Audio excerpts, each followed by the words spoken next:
은혜의 자리에 나오신 성도님들을 환영하고 축복합니다. 오늘 우리가 묵상할 말씀은 에스겔서 말씀입니다. 에스겔은 예언서로서 우리가 매우 난해해하는 성경 중에 하나입니다. 왜냐하면 오늘 에스겔서와 마찬가지로 성경의 모든 예언서들이 환상, 상징, 비유로 구성되어져 있기 때문입니다. 오늘 에스겔 1장에서는 이상한 생물들이 등장하고 동물인지 사람인지 이해가 되지 않는 것들을 설명을 합니다. 환상입니다. 에스겔을 계속해서 읽어나가다 보면 이런 내용이 등장합니다. 쇠똥에 떡을 구워 먹습니다. 머리털과 수염을 깎아서 날립니다. 녹슬은 가마솥, 아무도 사용하지 않는 가마솥에 고기를 삶습니다. 40일을 오른쪽으로 누워서 자고 390일을 왼쪽으로 누워서 잡니다. 무슨 뜻이냐? 상징적인 행동입니다. 무슨 뜻이 있기는 합니다. 더 읽어나가다 보면 에스겔이 뭔가를 말합니다. 근데 무슨 말인지 모르겠습니다. 포도나무를 불에 태우듯이 너희를 태울 것이다. 포도나무가 무슨 상관일까요? 독수리가 백향목 나무 가지를 꺾어서 심었더니 백향목 나무 가지가 포도나무가 되어져서 자라났다. 근데 포도나무 가지가 방향을 가리키는데 독수리를 가리키더라. 이게 무슨 말입니까? 또 사자가 새끼를 키워서 사람들을 잡아먹었는데 결국 사람들이 이 사자를 죽입니다. 그러니까 더 성난 어미 사자가 더 센 사자를 키워서 이번에는 사람만 잡아먹는 게 아니라 궁궐도 헐고 성읍도 부수었다. 무슨 말일까요? 비유입니다. 예수님이 하셨던 무화과 비유, 씨 뿌리는 비유, 양과 염소 비유들과 같은 것인데 예수님의 비유는 상대적으로 우리가 익숙한 반면 구약 선지자들의 비유는 많이 다루지 않기 때문에 읽어도 우리가 생소합니다. 그래서 더 어렵게 생각됩니다. 우선은 그러면 에스겔서를 포함한 성경의 예언서들을 우리는 어떻게 이해해야 할까요? 더불어서 우리는 무엇을 조심해야 할까요? 구약 성경의 예언서는 17권, 신약에는 1권 있습니다. 성경의 한 3분의 1 정도는 예언서라는 말입니다. 여기서 우리가 쉽게 갖는 오해는 이 예언서들이 2018년을 살아가는 우리 시대의 미래를 예언해 줄 거라고 생각하는 것입니다. 성경의 예언서들은 우리의 미래를 예언하지 않습니다.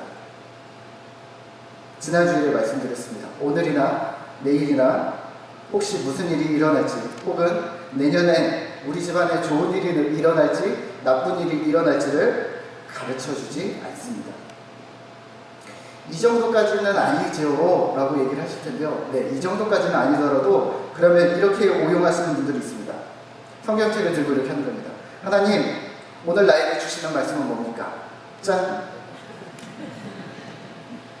하면서 성경을 펴니다. 떠나라. 아, 하나님, 오늘 어디로 떠날까요? 그러면 다시 한번 펴니다. 짠! 아, 오늘은 동쪽으로 떠나야 되는군요. 그럼 동쪽에 가서 누구를 만나야 합니까? 짠! 무슨 말을 해야 합니까? 짠! 짠!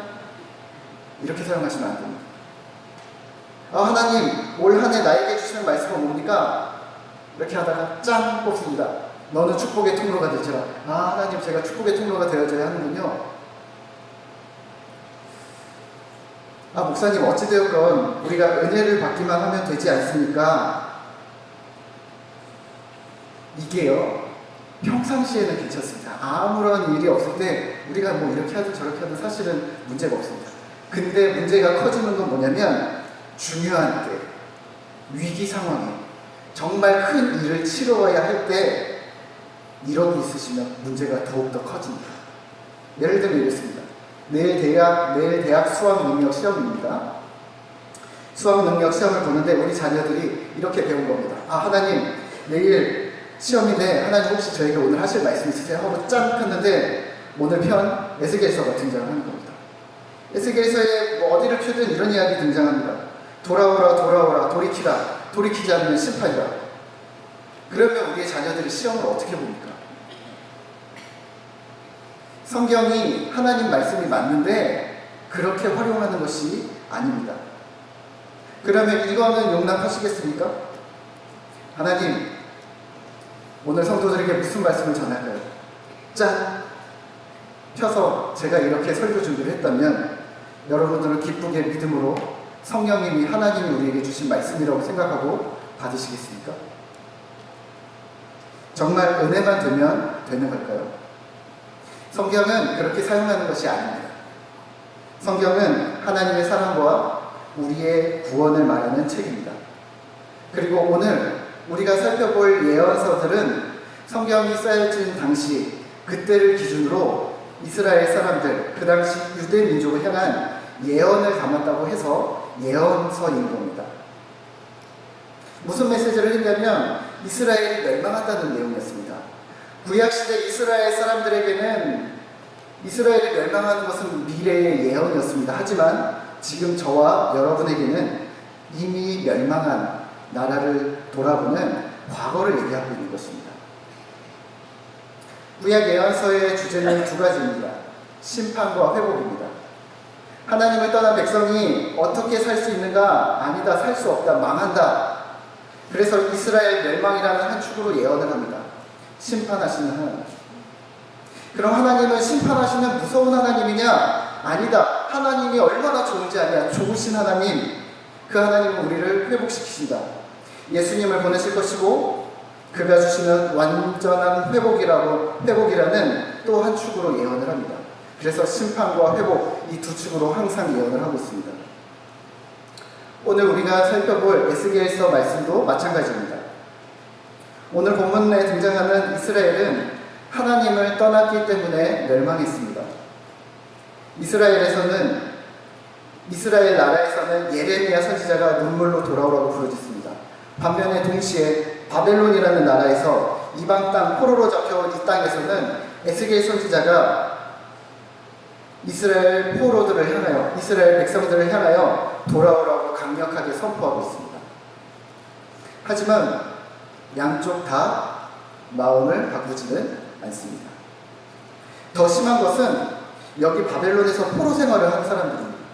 포로 생활을 하면 이 정도 힘들면 하나님께 매달릴 법도 한데 여전히 하나님 말씀 듣기를 거부합니다.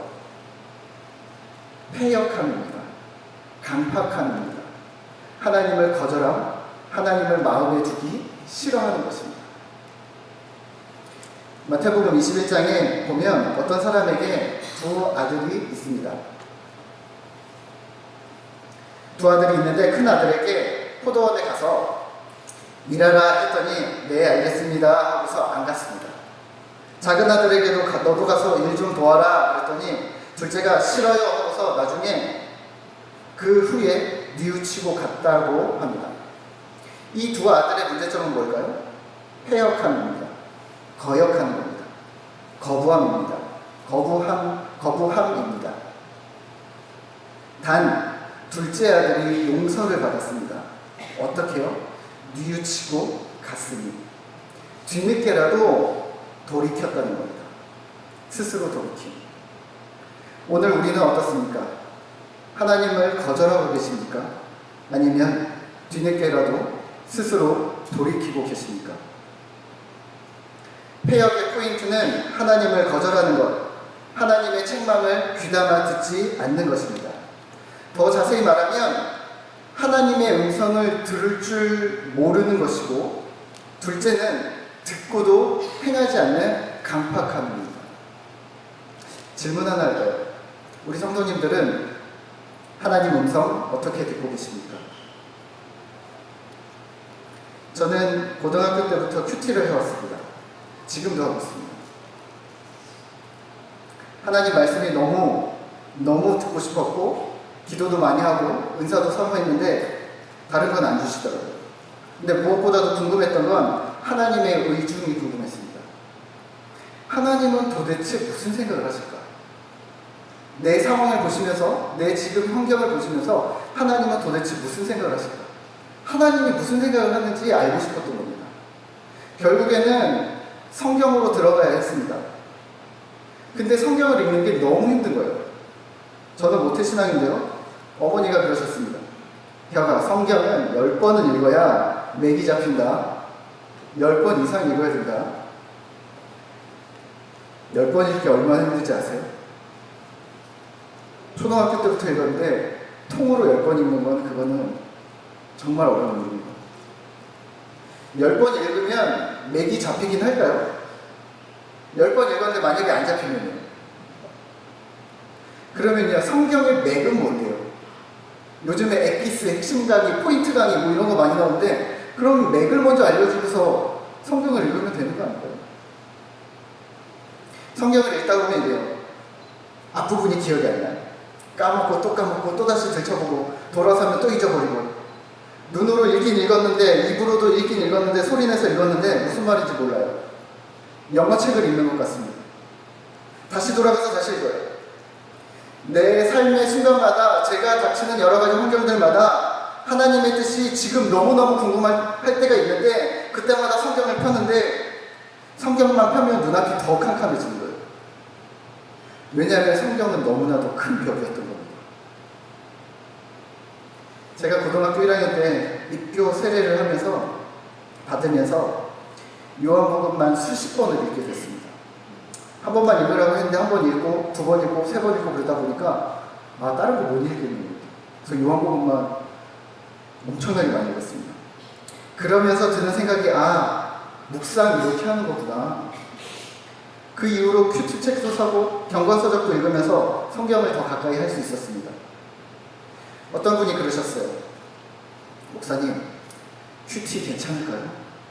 큐티하면 성경을 혹시 자의적으로 해석하거나 그래서 문제가 생기면 어떡할까요? 제가 아무 말씀 안 드렸지만 대답은 있습니다. 뭐냐면 이렇습니다. 네, 가끔 큐티하면 그렇습니다. 큐티책 한 권 사면 30번이 등장하는데요. 30번 중에 5번을 큐티하면 5번 중에 자의적인 해석이 몇 번 있겠죠. 우리가 다 서툰데 2번, 3번 있을 수 있죠. 그런데요, 묵상을 5,000번을 하면요, 제가 계산해봤습니다. 17살 때부터 지금까지 몇 번을 했을까? 대충 1년에 한 100번, 200번을 하지 않았습니까? 5,000번을 큐티를 했는데 설마 3,000번을 자의적으로 해석을 할까요? 그렇게 열심히 하는데 하나님이 엉뚱한 대로 가게 그냥 너 막 가는 대로 막 가라 하나님이 내버려 두실까요? 큐티책이 우리에게 주는 건 옆에 써있는 본문 해석이 아니라 오늘 성경 말씀을 이만큼만 묵상하자는 분량과 범위의 가이드입니다. 성경 읽기표 있죠? 그거와 같습니다. 너무 힘드시면 옆에 있는 해설을 보셔도 되긴 하지만 보통 훈련이 된 사람들은 옆부분을 잘 안 봅니다. 큐티책, 경건서적들을 통해 성경 말씀을 묵상하는 것이지 우리가 큐티책을 묵상하는 것은 아닙니다. 결국 우리가 가진 문제점은 뭐냐면 하나님 음성 듣고 싶고 하나님 뜻을 알고 싶은데 노력하지 않는 겁니다. 막연히 어느 날 하나님이 나에게 딱 말씀하실 거라고 기대하는 겁니다. 기도 시간을 10분에서 30분으로 늘리고 1시간, 그래도 하나님 음성 안 들으니까 2시간, 3시간 늘립니다. 공예배에 참석 다 하고 봉사, 부재사역 다 참석합니다. 수고하셨는데 방향을 잘못 잡으셨습니다. 성경으로 결국에는 돌아오셔야 합니다. 하나님은 성경으로 말씀하시기 때문입니다. 패역함의 둘째는 듣고도 행하지 않는 겁니다. 하나님을 거역하는 패역한 사람들은 하나님의 음성을 들을 줄도 모르고 혹여 들어도 행하지 않는 겁니다. 패역하면 출애굽 당시 다 바로왕을 생각하면 될 듯합니다. 듣고도 스스로 마음을 강팍하게 하는 겁니다. 10가지 제안을 하나씩 온몸으로 받으면서 모세를 통해서 하나님의 메시지를 분명하게 듣습니다. 육성으로 듣습니다. 내 백성을 보내라. 그때마다 바로왕이 이렇게 고백합니다. 이번은 내가 범죄했습니다. 그래요. 보내겠습니다. 들을 때는 맞아 그래 놓고서 돌아서서 다시 계산하는 겁니다. 내가 손해잖아. 내가 얻는 건 뭐야? 나는 고집스럽게 마음을 바꾸지 않는 겁니다. 강팍함, 패역함입니다. 오늘 우리가 읽은 본문에 앞서 2장에서는 하나님이 에스겔을 부르십니다. 그리고 3장 14절에서 하나님의 말씀을 받고 에스겔이 환상도 보고 또 마음이 뜨거워져서 하나님의 의분, 뜨거운 분노가 일기도 하고 뜨거운 마음으로 이스라엘 백성들에게 나아갑니다. 3장 15절입니다. 함께 읽겠습니다. 이에 내가 델아비브에 이르러 그 사로잡힌 백성 곧 그발 강가에 거주하는 자들에게 나아가 그 중에서 두려워 떨며 7일을 지냅니다. 아멘. 하나님의 말씀을 받았는데 환상을 보고 비전까지 보았는데 음성까지 들었는데 두려워 떠는 겁니다. 두려워 떠는 겁니다. 우리는 들으면 다 해결된다고 생각을 하는데요. 들었는데도 불구하고 두려워 떠는 겁니다. 왜요? 에스겔이 현실을 직접 맞닥뜨려 보니까 너무 막막한 거였습니다. 포로 생활 중이고 바벨론 땅이고 힘든 노역으로 고단한 상태고 모두가 무기력한 상태이고 누가 봐도 나라 잃은 희망을 잃은 자들입니다. 게다가 마음까지 닫혀있는 겁니다. 에스겔도 5년 동안 이스라엘 백성들과 함께 포로 생활을 하면서 이들이 어떤 상태인지 이미 잘 알고 있었습니다. 그들은 이렇게 얘기했습니다. 이스라엘 백성들은 이렇게 얘기했습니다. 우리가 왜 이렇게 패망하고 비참한 생활을 하게 되었는가? 우리 조상 때문이다. 자신들은 아니라는 겁니다. 에스겔 18장 2절에 이스라엘에 이런 속담이 있다고 합니다. 아버지가 신포도를 먹었으므로 아들의 이가 시기다. 이런 말입니다. 나는 포도를 안 먹었는데 아버지가 신포도 먹었는데 나도 이가 시리게 됐다. 무슨 말이냐면 내가 잘못한 게 아니라 우리 선조들이 잘못해서 우리가 망했다. 잘못은 그들이 했고 망한 건 우리다. 탓하는 겁니다. 오늘 우리는요, 혹시 지금 내가 이렇게 된 이유를, 우리 교회와 공동체가 이렇게 된 이유를, 우리의 나라와 이 세상이 이렇게 된 이유를 어디서 찾고 계십니까? 누구에게 핑계를 돌리시려고요? 아닙니다. 나도 이미 한몫했습니다. 우리도 이미 역시 패역한 죄인인 것입니다. 이러한 상황에 이르자 이런 사람들도 많이 생겨나기 시작했습니다. 포기하는 겁니다. 이제 끝이다. 나라도 망하고 나는 포로고 재산도 잃고 지위도 명성도 다 잃었다. 현실과 상황에 좌절합니다. 이렇게 얘기하는 겁니다. 하나님, 나 죽을까요? 도저히 못 살겠습니다. 또 이런 마음도 드는 겁니다. 반항심이 스물스물 올라오는 겁니다. 하나님 믿어서 뭐 할 건데? 맨날 어르신들이 그러시죠? 예수 믿으면 돈이 나와, 쌀이 나와. 왜 이렇게 교회를 가는 거야? 무너진 마음은 하나님을 부정하기 시작합니다. 이 역시 하나님을 거부함, 거절함, 회역함입니다. 마음이 아프긴 하지만 말입니다. 에스겔 33장 11절에서 하나님도 이렇게 얘기하십니다. 하나님도 마음이 아프신 거예요. 이렇게 얘기하십니다. 이스라엘 족사가 돌이키라. 너희 악한 길에서 떠나라. 어찌 죽고자 하느냐. 죽으면 안 된다. 이 이야기하고 계신 겁니다. 나는 악인이 죽는 것을 기뻐하지 않는다. 악인이 돌아와야지 죽으라고 하는 말이 아니다. 지금 너희를 심판하겠다라는 말이 내가 너희를 죽이겠다. 너희를 죽을 때까지 괴롭힐 거야 라는 하나님의 저주가 아니라 너희 돌아와. 자녀들아 진짜 죽으면 안 돼. 혼난다는 얘기지 죽이겠다는 얘기가 아니야. 돌이키라는 거야. 하나님이 이렇게 얘기하고 있습니다. 지금 너희의 현실이 나라가 패망하고 위기 상황이고 괴로운 상황이지만 앞에 보이지 않는 답답한 현실, 막막한 상황이지만 너희가 기억할 것은 내가 너희의 하나님이 되리라. 그럼에도 불구하고 이러한 상황에도 불구하고 내가 너희의 하나님이 되리라. 그러니까 돌아와.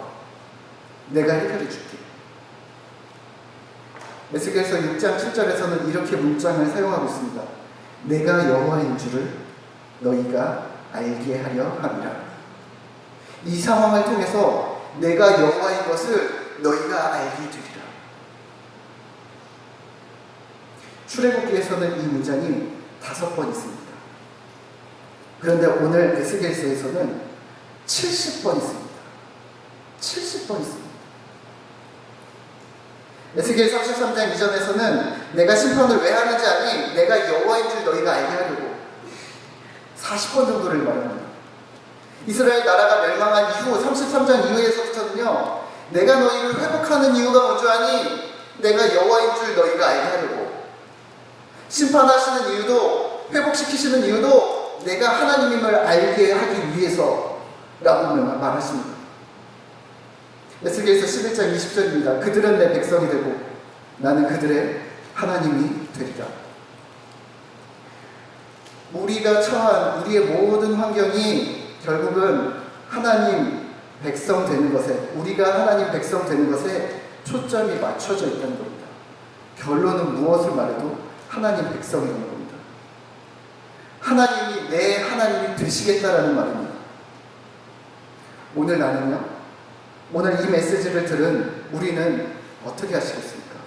하나님이 문혁의 하나님이 되시겠다는데요. 하나님이 제주 영락교회의 하나님이 되시겠다 하시는데요. 그러면 우리는 지금부터 무엇을 하실 겁니까? 17절입니다. 함께 읽겠습니다. 인자야, 내가 너를 이스라엘 족속의 파수꾼으로 세웠으니 너는 내 입의 말을 듣고 나를 대신하여 그들을 깨우치라. 아멘. 내가 너를 이스라엘 족속의 파수꾼으로 세웠으니, 파수꾼이 뭡니까? 파수꾼은 경계하면서 지키는 사람입니다.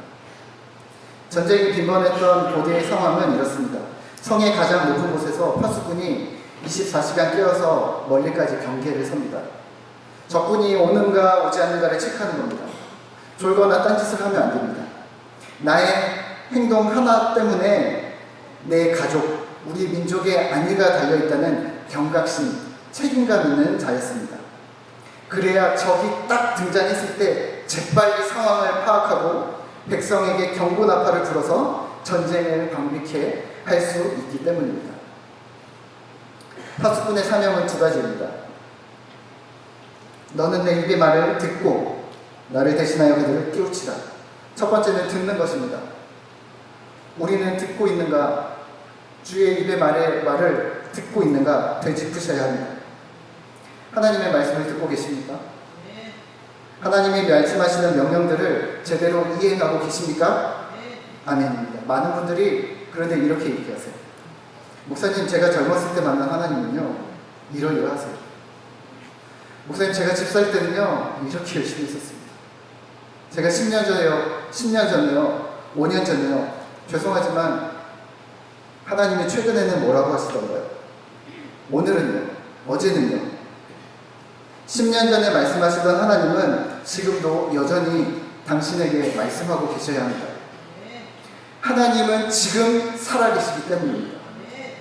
우리의 신앙이 현재가 되지 못하고 수년 전에 들었던 말씀을 지금도 고수하고 계시다면, 네, 정확히 말해서 구원은 받을 수 있으시겠지만 현재 내 삶, 우리 공동체 안에 말씀의 능력이, 복음의 능력이 나타나게 할 수는 없습니다.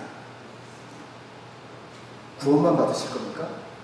아니면 우리의 삶에 복음의 능력이 나타나게 받으실 것입니까? 왜냐하면 지금 현재 우리가 하나님의 말씀을 들어야 하는 이유는 파수꾼의 역할을 감당하기 위해서입니다. 파수꾼이 이래도 될까요? 제가 5년 전에 저기 적군이 오는 걸 봤는데 지금 빨리 준비하세요. 아니죠. 제가 3년 전에 봤는데 지금도 계속 준비하고 계셔야 돼요. 어떻게 그렇게 하고 있습니까? 지금 하나님이 하신 말씀을 우리가 파수꾼이 되어서 재빨리 주위 사람들에게 경고하거나 희망을 주어야 하는데, 우리는 5년 전, 10년 전 젊은 시절의 말씀들을 여전히 주변에 말하고 있는 겁니다. 명령의 현실성, 적시성을 지금 간과하고 계신 겁니다. 목사님, 그래도 하나님의 말씀은 변함없습니다. 네, 맞습니다. 변함없습니다. 제가 변했다고 말하지 않았습니다. 하나님의 말씀은, 메시지는 항상 똑같습니다. 동일합니다. 하지만 시대마다, 상황마다 강조점이 달랐다는 것은 기억하셔야 합니다. 어제 하신 말씀과 오늘 하신 말씀의 방점이 다르다는 겁니다. 어제 전도하라고 하셨으면 오늘은 회개하라고 하실 수도 있다는 말입니다. 현실성, 적시성입니다. 적시성을 강조한 하나님의 말씀을 여전히 고수하는 것은 매우 위험한 일입니다. 신학자 칼 바르트는 한 손에는 성경을, 다른 한 손에는 무엇을 들고 있으라고 했을까요? 신문을. 어디 신문이요? 그거 모르겠습니다. 오늘자 신문을. 한 손에는 신문을 이라고 말했습니다. 성경을 가지고 오늘날짜 신문을 해석해 나가야 한다는 말입니다. 로마 박해 시대에 구약 성경을 가지고 핍박을 해석하며 견뎌나갔던 것처럼 일제강점기 6.25 근현대를 지나면서 우리의 믿음의 선배들이 성경을 가지고 현실을 부딪혀 나갔던 것처럼 오늘 2018년에 살아가는 우리도 성경으로 오늘을 해석하셔야 합니다. 하늘에 드론이 날아다닙니다. 드론으로 택배를 날립니다. 걸어다니면서 핸드폰을 하는데 인터넷도 하고 지도도 보면서 내가 어디 있는지, 이 지구상에 내가 어디 서 있는지 지도도 보고 있습니다. 밤마다 수천 마리에 떨어진 미국에 있는 손주랑 영상통화를 하는 이 시대에 우리가 어떤 메시지를 전해야 할 것인가, 이 성경, 동일한 성경을 들고 구약시대, 신약시대 동일한 성경을 들고 오늘 우리는 어떤 말씀을 전해야 할 것인가 찾아내야 합니다. 하나님의 음성을 들으셔야 합니다. 먼저 중요한 것은 하나님과 친밀해지는 겁니다. 친밀해지지 않으면 음성을 들을 수가 없습니다. 결국 성경입니다. 성경을 읽으셔도 되고 성경을 쓰셔도 됩니다. 하지만 부탁드리기는 혼자 하지 마시고 교회에서 하고 있는 성경 공부를 하시는 것이 좋습니다. 저는 매주 목요일에 성서 아카데미를 하는데요. 우리 반 학생들은 참 솔직합니다. 어르신들인데요. 어떤 집사님이 이러시는 거예요. 아, 목사님, 저는 모태신앙인데요. 오늘 오셨나 몰라요. 네. 저는 모태신앙인데요. 이제 필사 성경을 좀 쓰고 있어요. 아, 그러세요? 잘하셨네요. 그랬더니 근데요, 아무것도 몰라요. 그냥 쓰는 거예요. 써도 몰라요. 그러시는 거예요. 네, 성경을 읽던 쓰던 통독으로 성경을 요즘에는 mp3로 듣기도 하는데요. 듣던 한계가 있는데 이겁니다. 성경 읽기는 스토리를 습득하는 겁니다. 스토리를 많이 접하셔서 요약하고 그 의미를 추려내면 아주 유익이 되지만 그 작업은 조심스럽고 어려운 일입니다. 다윗과 요나단, 다윗과 골리앗의 이야기가 어떤 이야기인지 우리가 많이 습득을 해서 외웠는데 그게 오늘을 2018년을 살아가는 나에게 어떻게 적용할 것인가, 신학적으로 어떤 의미가 있는가, 하나님께서 과연 나에게 그러면 무엇을 말씀하시는가를 적용하는 일은 쉬운 일은 아닙니다. 반면 초대교회나 종교개혁 이후의 신앙의 선배들 보면 신앙이 매우 빠르게 성장했습니다. 이단들도 마찬가지입니다. 예수 믿은 지 1, 2년이면 성경으로 토론할 정도가 됩니다. 그건 이렇고 이건 이렇고 교회 다닌 지 1년밖에 안 됐는데 그걸 어떻게 알아? 어떻게 이게 가능했을까요? 네, 주제를 성경 공부입니다. 믿음이 무엇인가, 확신이 무엇인가, 기도가 무엇인가, 교회가 무엇인가, 봉사가 무엇인가, 신자의 삶이 무엇인가, 성화가 무엇인가, 영화가 무엇인가, 하나님의 인도하심이 무엇인가. 목사님, 주제별 성경 공부는 옛날 거 아닙니까? 요즘에 누가 주제별 성경 공부합니까? 그리고 목사님, 저 그거 옛날에 다 했습니다. 그럼 이제는 저는 스토리로 들어가도 되지 않겠습니까? 이게 뭔지 아세요? 교리입니다. 기독교 교리입니다. 제가 질문 좀 드릴까요? 대답해 보세요. 하나님은 몇 명입니까? 한 명입니까? 세 명입니까? 삼위일체인데 3이 등장하는데 3, 3명입니까? 한 명입니까? 당황하지 마세요. 한 명입니다. 우리는 새 위격을 가지신 유일하신 참 하나님 한 분을 모시고 있습니다. 한 분입니다. 이게 시험에 나와요. 목사고시에. 네. 하나님이 우리에게 주신 규칙은 무엇입니까? 고민하시죠. 10계명인가? 사도신경인가? 주기도문인가? 답은 성경입니다. 인간이 죽으면 어떻게 될까요? 천국으로 갈까요? 낙원으로 갈까요? 그냥 땅에서 쉬고 있을까요? 교리에 있습니다. 신자는 죽으면 어떻게 될까요? 지난주 우리 인형부에서 이거 했는데요. 신자는 죽으면 어떻게 될까요? 천국에 간다고 말해야 됩니까? 부활한다고 말해야 됩니까? 기독교는 부활한다고 말해야 됩니다. 근데 우리 천국 간다고 알고 있지 않습니까? 아니요, 교리상으로 여러분 잘못 알고 있습니다. 부활한다고 말해야 그 다음 이야기를 할 수 있는 겁니다. 그래야 이단을 방비할 수 있고, 그래야 이 땅에서 우리의 믿음이 흔들리지 않을 수 있는 겁니다. 이제 질문이 더 나아가는 겁니다. 예수 믿으면 뭐가 좋습니까? 구원을 꼭 받아야 합니까? 교회 다니는 사람이 자살해도 됩니까? 술 먹어도 됩니까? 그럼 교회 다니는 사람이 욕해도 됩니까? 질문 계속하면 우리는 이러죠. 야, 교회 나와서 물어봐. 교회도 안 다니면서 자꾸 물어봐. 근데 그거 아세요? 교회 나와도 물어볼 때가 딱히 없습니다. 제가 고등학교 때까지 그랬거든요. 물어볼 데가 없는 거예요.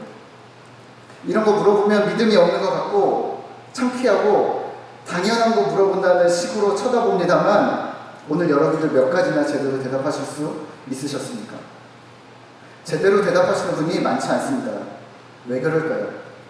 우리가 스토리를 습득하고 있기 때문입니다. 이렇게 질문하면 대답 잘하십니다.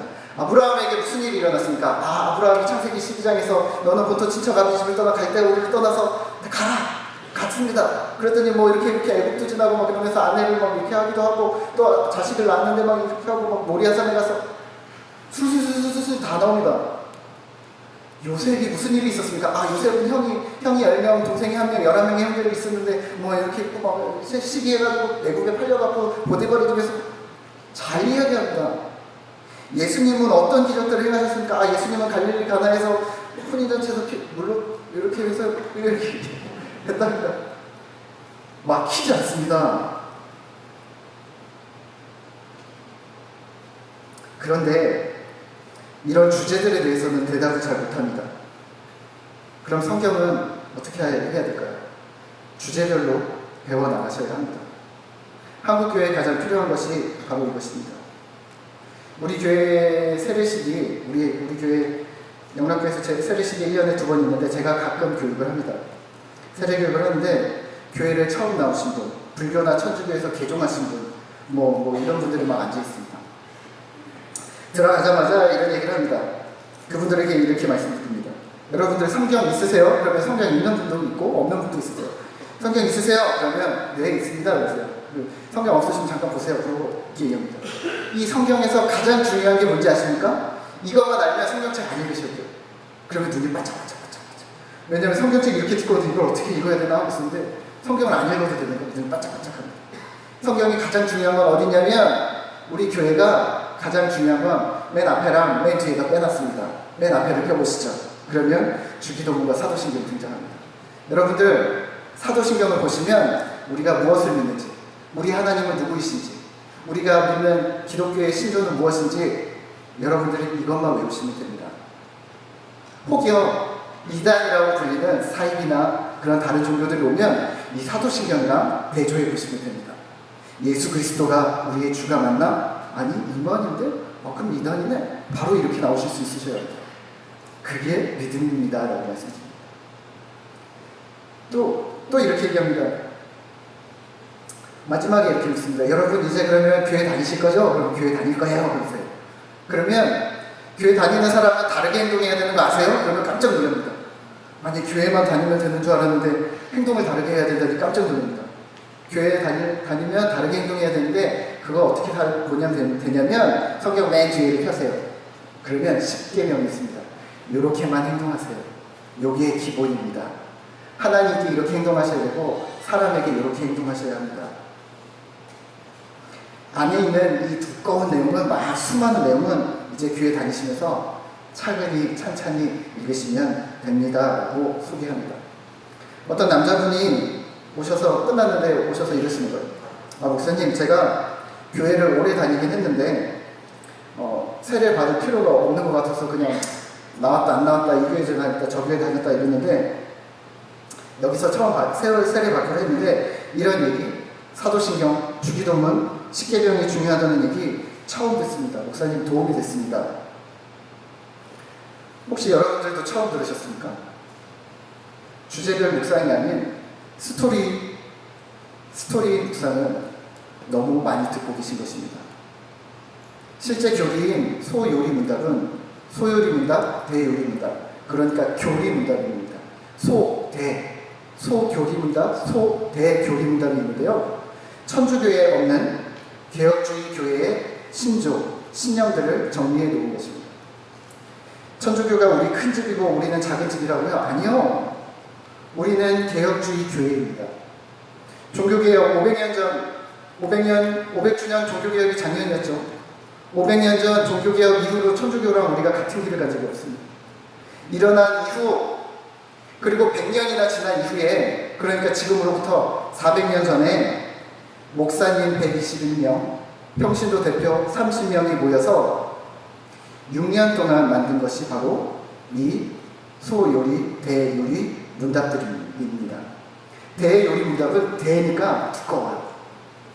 목사 신학생명, 저희는 이걸 조직신학이라고 부릅니다. 소요리 문답은 일반 평신도용입니다. 얇습니다. 성도용입니다. 천주교나 여호와의 증인, 신천지, 구원파나 다른 이단에서는 사도신경, 신앙고백서, 요리문답들을 인정하지 못합니다. 이런 주제별 문답식의 신앙교육은 우리 신자들의 신앙을 튼튼히 할 뿐만 아니라 이단과 싸우는 도구가 됩니다. 열심히 배우고 익히셔서 하나님이 우리 삶에 하시는 말씀을 잘 들으셔야 합니다. 마지막으로 깨우쳐야 합니다. 나를 대신하여, 원문에서는 대신하다라는 말보다는 하나님으로부터 오는 경고를 그대로 전달하라. 하나님의 경고 메시지를 그대로 전달하여 깨우치라고 합니다. 누구를요? 첫 번째는 악인입니다. 3장 18절부터인데요. 가령 내가 악인에게 말하기를 너는 꼭 죽으리라 할 때에 악인이 듣고도, 그 메시지를 듣고도 돌이키지 않으면 악인 책임이다. 하지만 악인에게 경고하지 않는다면 파수꾼 내 책임이다. 파수꾼이 적이 오는 것을 알리지 않으면, 보고도 알리지 않으면 직무유기입니다. 조금만 더 하면서 미루면 안 됩니다. 지금입니다. 지금 보고 지금 들어야 지금 말해줄 수 있는 것입니다. 누구에게 또 말해야 할까요? 의인입니다. 3장 20절입니다. 함께 읽겠습니다. 3장 20절입니다. 또 의인이 그의 공의에서 돌이켜 악을 행할 때에 이미 행한 그의 공의는 기억할 바 아니라 내가 그 앞에 거치는 것을 두면 그가 죽을지니 이는 내가 그를 깨우치지 않으리라. 그는 그의 죄 중에서 죽으려니와 그의 핏값은 내가 내 손에서 찾으리라. 아멘. 의인이 죄를 짓는 순간, 의인도 죄를 짓는데요. 죄를 짓는 순간 그 이전의 공로는 없던 것으로 친답니다. 정상 참작이나 공로 인정이 없다는 말입니다. 너 예전에 잘했잖아. 너 교회 다니지 30년이나 됐잖아. 이번에는 내가 한번 봐줄게. 이런 게 없다는 말입니다. 그냥 죄 지면 의인이든 죄인이든 다 죄인이라는 겁니다. 내가 그 앞에 거치는 것을 두면 하나님이 그런 의인 앞에 거치는 것, 그러니까 하나님이 의인의 죄를 한 번뿐인 죄였을지 모르지만 그 죄를 심판하시면 의인이 죽을 텐데 안 된다. 죽으면 안 된다. 그러니까 파수꾼은 뭘 해야 되냐? 그 이전에 의인에게 계속해서 죄 짓지 않도록, 죄를 지으면 안 된다고 경각심을 일깨우라고 얘기하는 겁니다. 어느 나라 말인지 모르겠는데요. 단돌이 한다는 말이 있습니다. 사전에 찾아보니까 단취라는 단어로도 나오고요. 일본 말인가요? 집안 단속할 때 쓰는 단속하다, 체비를 하다, 점검하다 등의 단어로 쓰입니다. 다시 말하면 의인이 죄 가운데 부지불식감 빠지지 않도록 스스로 단속해야 한다는 말입니다. 이런 거예요. 저희 집에 큰아들이 있습니다. 요즘 조금 사춘기인데요. 숙제하는데 자꾸 우는 거예요. 그림 일기 그리면서 자꾸 막 우는 거예요. 으이씨, 그림이 안 그려져. 띄어쓰기가 안 돼. 지우개가 안 지워져. 뭐 계속 우는 거예요. 그래서 이렇게 얘기합니다. 건아, 회초리 갖고 와. 그러고서 바로 때리지 않고 이렇게 들고 훈계를 합니다. 숙제하는데 짜증내면 돼? 안 돼? 안 돼요. 그래요. 숙제하는데 짜증내면 된다고 안 된다고? 안 돼요. 더 크게 얘기합니다. 된다고 안 된다고? 안 돼요. 왜 더 크게 얘기할까요? 동생 들으라고. 동생 똑같이 하거든요, 나중에. 동생 들으라고. 동생도 그러지 말라고 미리 단돌이 하는 겁니다. 마찬가지로 죄인의 회개와 돌이킴, 그들을 향한 경고가 의인에게 스스로 단속하는 기회가 되는 겁니다. 말씀을 맺겠습니다. 하나님의 음성을 들은 자들이 세상을 깨우는 일은 현재형이 되어져야 합니다. 파수꾼된 우리는 하나님의 음성을 어제도 내일도 듣기 위해서, 오늘도 듣기 위해서 노력해야 합니다. 오늘 하루를 살아가는 우리는 무엇을 해야 할까요? 하나님과 교제하셔야 합니다.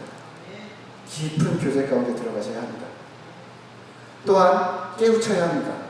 우리의 이웃, 오늘 만나는 또 한 주간 만나는 사람들에게 하나님의 계획들을 자연스레 나눌 줄 알아야 합니다. 소요리 문답이 도움이 될 겁니다. 하나님이 무엇을 좋아하시는지 아니? 하나님이 무엇을 싫어하는지 아니? 하나님께 가까워지려면 어떻게 해야 하는지 아니? 기도는 어떻게 해야 되는 건지 아니? 성경은 어떻게 공부해야 되는지 아니? 하나님이 우리에게 주신 말씀인데 그건 뭔지 아니? 성경을 스토리로도 습득하시고 주제별로도 철저히 공부해 나가시길 바랍니다. 오늘도 이러한 파수꾼의 역할을 잘 감당하는 우리 영락 성도님들 되시기를 기도합니다. 우리 함께 같이 기도하실 텐데요. 말씀을 생각하면서 잠시 기도해 주시고요. 하나님, 우리가 파수꾼의 역할들을 잘 감당할 수 있도록 주님 도와주시옵소서. 파수꾼이라 함은 지금 내가 하나님의 음성을 듣는 자이어야 합니다. 그리고 하나님의 말씀을 듣고 나서 우리가 세상에 주눅들지 않고 세상에 담대히 말할 수 있는 자이어야 합니다. 힘을 주셔서 하나님 혹여라도 환경에 매몰되지 않게 도와주시고 우리의 주변 분위기에 압도되지 않게 도와주시고 하나님의 들은 말씀을 우리가 가감없이 세상 가운데 일깨우는 그러한 파수꾼의 역할을 감당하는 우리 신자가 되도록 주님 도와주시옵소서. 지금 하나님의 음성 듣기 원합니다. 우리가 하나님과 깊은 교제 가운데 들어가기 원합니다. 하나님과 끊임없이 교제하게 하시고 하나님 주시는 말씀들을 매 순간순간마다 매 환경들마다 들어오는 그러한 믿음의 사람들 되도록 주님 도와주시옵소서. 더불어서 기도해 주시기는요, 내일은 대학 수학 능력 시험입니다. 우리 자녀들 위해서 기도해 주시기는 우리의 자녀들이 이 관문을 잘 통과해 나갈 수 있도록 주님 도와주시옵소서. 이것이 우리의 인생을 결정하는 것이 아니라 이것이 하나의 과정이고 이 과정을 지나간 후에 우리가 또 하나님께 어떻게 영광을 돌리며 살 것인가를 고민하는 우리의 자녀들, 또 이 땅의 대한민국의 우리의